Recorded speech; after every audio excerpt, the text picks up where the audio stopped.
एक बार की बात है। एक बड़े से तालाब में एक बातूनी कछुआ रहता है।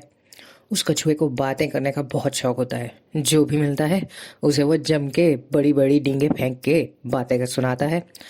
बातें ऐसी जैसे कि वो कहीं का राजा हो, या फिर एक शूरवीर सिपाही हो, या फिर कहीं का मंत्री मुख्यमंत्री हो।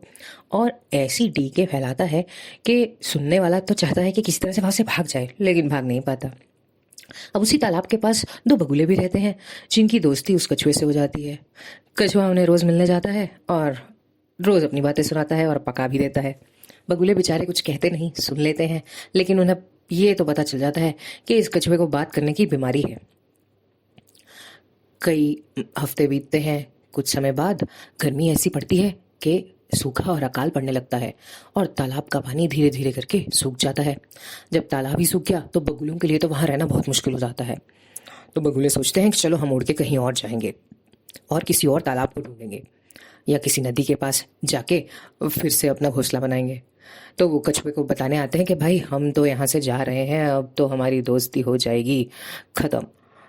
तो कछुआ बहुत उदास होता है। वो कहता है, बिना पानी के इस तालाब में तो मेरा रहना भी बहुत मुश्किल है, और तुम लोग भी चले जाओगे तो मेरा दिल ही टूट जाएगा। क्या तुम मुझे नहीं लेके जा सकते?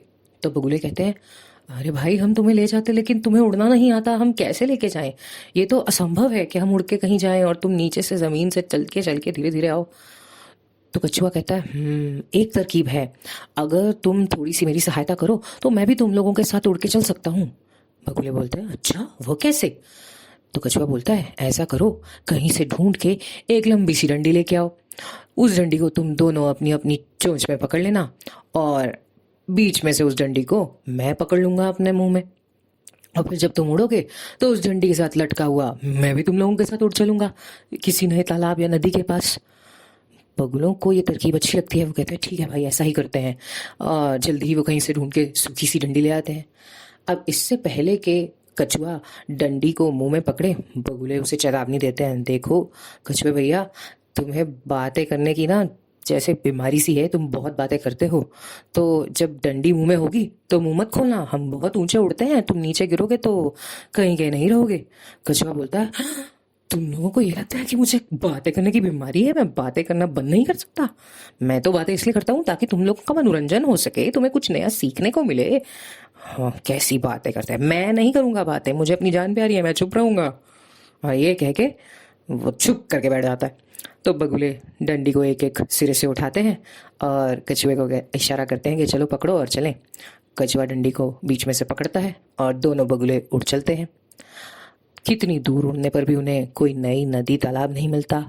तो इस दौरान वो एक गांव के ऊपर से भी निकलते हैं। अब गांव में रहने वाले लोगों ने तो ऐसा नज़ारा कभी नहीं देखा होता कि दो बगुले एक मुंह में डंडी पकड़ के उड़ रहे हैं और उस डंडी से कोई कछुआ लटक रहा है। ये देख के नीचे के लोग जोर जोर से हंसने लगते हैं, इशारे करने लगते हैं, अटकलियां लगाने लगते हैं। अरे वो देखो, कछुआ लटका कहाँ जा रहा है। अब कछुए को जब ये आवाज़ सुनती है हंसने की, तो उसकी जो बीमारी होती है बातें करने की, वो जाग उठती है और उसे गुस्सा भी बहुत जोर से आता है। सोचता, अब ही चुप कराता हूँ इनको। जैसे ही वो मुंह खोलता है उन्हें चुप रहो बोलने के लिए, तभी उसके मुंह से डंडी छूट जाती है। नीचे गिरता हुआ कछुआ एक क्षण के लिए उसे बुद्धि आती है कि अरे मैंने क्या किया, मैं चुप क्यों नहीं रह सकता था, और धड़ाम से नीचे आके वो गिर जाता है। बेचारे बगुले देखते हुए भी अपने दोस्त की कोई मदद नहीं कर पाते और उड़ते उड़ते गांव से दूर चले जाते हैं। अब इससे हमें ये शिक्षा मिलती है कि बातों की बीमारी बहुत बुरी है, ज़्यादा नहीं बोलना चाहिए, जितना ज़रूरी है उतना ही बोलें और अपनी सेहत का ख्याल रखें। ये थी कहानी बातूनी कछुए की।